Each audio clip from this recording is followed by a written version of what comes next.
Bismillahirrahmanirrahim. Assalamualaikum warahmatullahi wabarakatuh. Alhamdulillahilladzi an'amana bi ni'matil Islam wal iman. Rabbi shrah li sadri wa yassir li amri wahlul 'uqdatam min lisani yafqahu qawli. Amma ba'd. Baik, perkenalkan nama saya Nur Badrun Zahir, NIM 203119085 dari jurusan Manajemen Pendidikan Islam angkatan 2019. Perkenalkan, nama saya Lini Fitra Quraini, NIM 203111955 dari jurusan Manajemen Pendidikan Islam. Perkenalkan, nama saya Nur Emil, NIM 203119072 jurusan Manajemen Pendidikan Islam.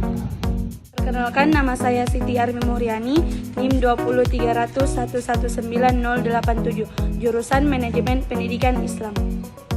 Perkenalkan, nama saya Nur Fitriani, NIM 203111959 jurusan Manajemen Pendidikan Islam.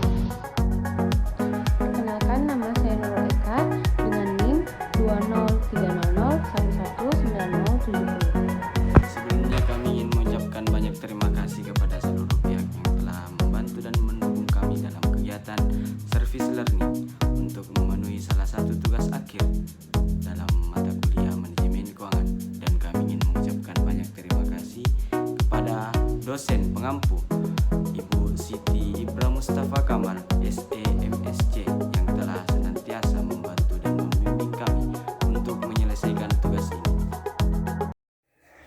Assalamualaikum warahmatullahi wabarakatuh. UPT SMK Negeri 4 Takalar merupakan tempat kami melakukan kegiatan service learning dalam mata kuliah manajemen keuangan dengan dosen pengampu Ibu Siti Ibra Mustafa Kamal. UPT SMK Negeri 4 Takalar telah berdiri sejak tahun 2004 hingga sekarang. Kurikulum yang digunakan yaitu kurikulum 2013 dan memiliki akreditasi B. Lokasi SMK Negeri 4 Takalar terletak di Kecamatan Galesong Utara, Kabupaten Takalar, Provinsi Sulawesi Selatan. Tepatnya di Jalan Pendidikan nomor 6A, Bontolebang. Adapun visi, misi, dan moto dari SMK Negeri 4 Takalar ini, yaitu moto siap kerja, cerdas, dan kompetitif. Visi, unggul dalam prestasi berdasarkan iman dan takwa. Misi, pertama, menumbuhkan penghayatan yang dalam dan pengamatan yang tinggi terhadap ajaran agama sehingga tercipta kematangan dalam berpikir dan bertindak. Kedua, mendorong aktivitas dan kreativitas secara optimal kepada seluruh komponen sekolah, terutama guru dan siswa. Ketiga, mengoptimalkan pembelajaran dalam rangka meningkatkan keterampilan supaya mereka memiliki prestasi yang dapat dibanggakan. Keempat, melaksanakan pembelajaran dan bimbingan secara efektif sehingga kecerdasan siswa terus terasa agar terciptanya kecerdasan intelektual dan emosional yang mantap. Kelima, antusias terhadap perkembangan dan kemajuan ilmu pengetahuan dan teknologi. Dan yang terakhir, menanamkan cinta kebersihan dan keindahan kepada semua warga sekolah. SMK Negeri 4 Takalar memiliki beberapa jurusan. Di antaranya, 1. Teknik Kendaraan Ringan Otomotif atau biasa disingkat TKRO. 2. Teknik Komputer Jaringan atau TKJ. 3. Otomatisasi Tata Kelola Perkantoran atau OTKP. Keempat, Agribisnis Perikanan Air Tawar atau biasa disingkat APAT. Dan Nautika Kapal Penangkap Ikan atau biasa disingkat NKPI. Jadi di sini kami melakukan serangkaian kegiatan wawancara dengan beberapa narasumber. Kami mengajukan beberapa pertanyaan dengan pertanyaan-pertanyaan yang sudah ditentukan. Bagaimana sih perencanaan keuangan sekolah saat pandemi COVID-19 dimulai? Apakah ada perubahan anggaran? Nah, perencanaan keuangan sekolah saat pandemi COVID-19 dimulai sama dengan sebelum terjadinya pandemi. Nah, selama pandemi ini, ada yang dimaksud dengan RKAS atau Rencana Kerja dan Anggaran Sekolah. RKAS ini dilakukan setiap 1 tahun sekali. Sebelum dana cair, pihak sekolah membuat rencana kegiatan dan anggaran sekolah. Nah, di RKAS inilah pihak sekolah menyusun perencanaan keuangan sekolah. Tapi, sejak pandemi COVID-19 dimulai, perencanaan keuangan sekolah mengalami sedikit perubahan, seperti kegiatan-kegiatan sekolah atau kegiatan ekstrakurikuler yang ditiadakan karena dilarangnya melakukan aktivitas di sekolah selama pandemi. Nah, mengenai adakah perubahan anggaran? Jadi, menurut narasumber, tidak ada perubahan anggaran. Anggaran tetap dari berapa yang didapat dari sekolah tersebut. Adapun sumber dana yaitu sumber dana berasal dari dana BOS. Nah, adapun sumber dana secara khusus yang berasal dari dalam sekolah yaitu swadaya dan kelas industri. Nah, untuk sumber dana swadaya ini merupakan dari guru dan staf. Jadi, setiap guru terima gaji atau mendapatkan tunjangan dari sekolah, biasanya guru menyumbangkan sebagian gaji atau tunjangannya untuk musola. Nah, untuk kelas industri yang merupakan salah satu jurusan di SMK Negeri 4 Takalar, mereka membayar 75.000 per orang. Sumber dana dari kelas industri ini hanya dilakukan khusus di kelas industri saja. Tahap-tahap kegiatan perencanaan keuangan pada SMK Negeri 4 Takalar.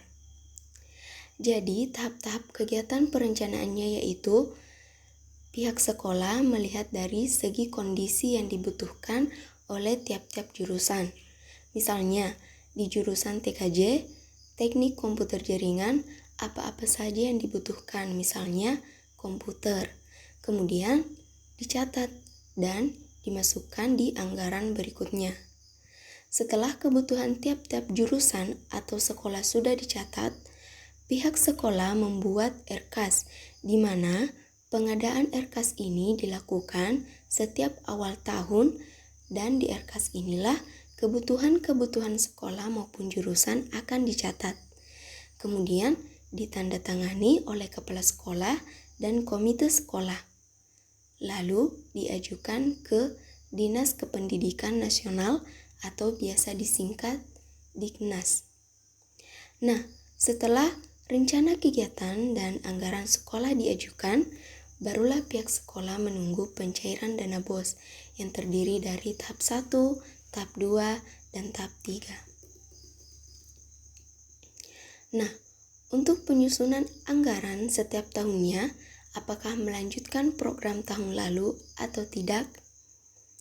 Nah, jadi di sini penyusunan anggaran setiap tahunnya seperti yang sudah dijelaskan sebelumnya, ada yang dinamakan dengan RKAS.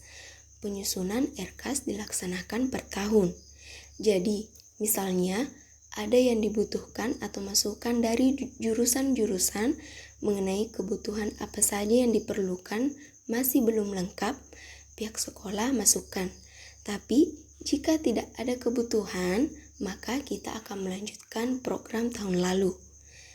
Tapi, jika ada masukan kegiatan atau kebutuhan sekolah, maka otomatis kita tidak melanjutkan penyusunan anggaran tahun lalu, melainkan menyusun anggaran yang baru. Apa saja sih faktor-faktor yang mempengaruhi perencanaan sekolah? Jadi, menurut dari pendapat narasumber, faktor utama yang mempengaruhi perencanaan sekolah yaitu faktor dana. Menurut narasumber, jika dana lancar sesuai dengan harapan pihak sekolah, maka perencanaan sekolah pun juga akan berjalan sesuai dengan semestinya. Selama pandemi tahun 2019 sampai 2021, anggaran terserap sesuai dengan perencanaan. Nah, bagaimana kasusnya jika anggaran tidak sesuai dengan perencanaan? Nah, menurut pendapat dari Ibu Risnawati selaku bendahara sekolah, namanya perencanaan, pihak sekolah hanya bisa berencana, tapi keadaan sekolah lagi yang menentukan. Pada saat waktu-waktu tertentu, ada sesuatu yang ingin dibelanjakan, lalu ternyata yang ingin dibelanjakan tersebut tidak ada di anggaran dan merupakan sesuatu yang mendesak, maka otomatis bisa saja kita rubah di RKAS. Apakah dana BOS selalu dikirimkan tepat waktu? Ya, sumber dana SMK Negeri 4 Takalar berasal dari dana BOS. Untuk pencairannya, pencairan dana BOS selalu tepat waktu. Pencairan dana BOS melalui 3 tahap, yaitu tahap pertama dimulai dari Januari sampai Maret, tahap kedua dari bulan April sampai Agustus, dan tahap ketiga dari bulan September sampai Desember.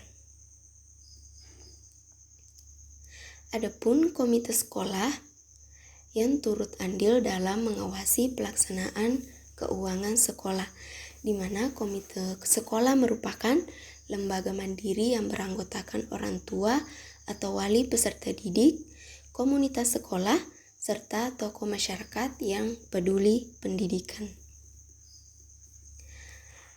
Bagaimana sih cara pencatatan keuangan yang dilakukan? Jadi, pihak sekolah menggunakan jurnal.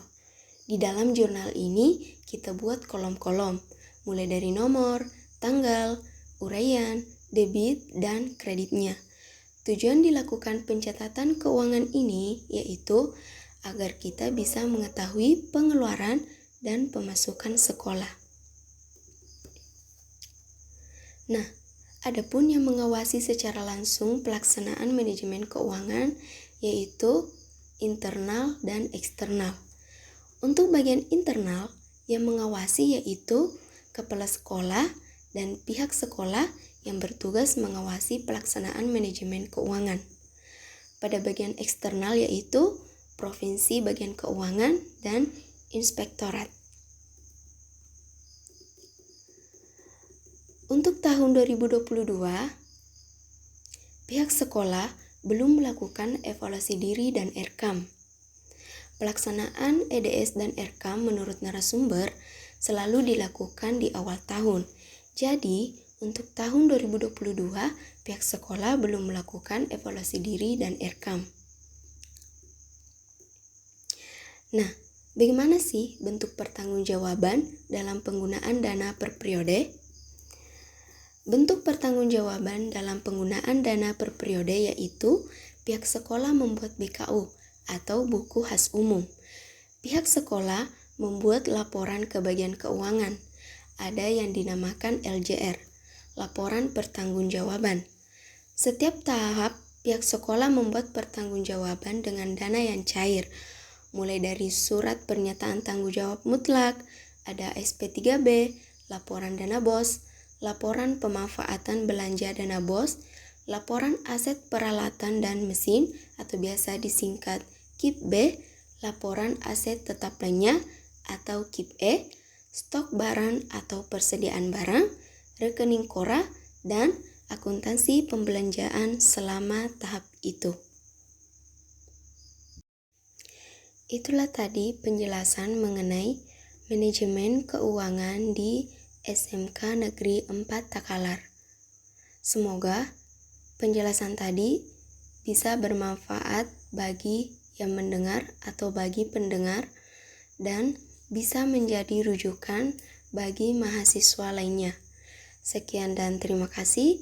Wassalamualaikum warahmatullahi wabarakatuh.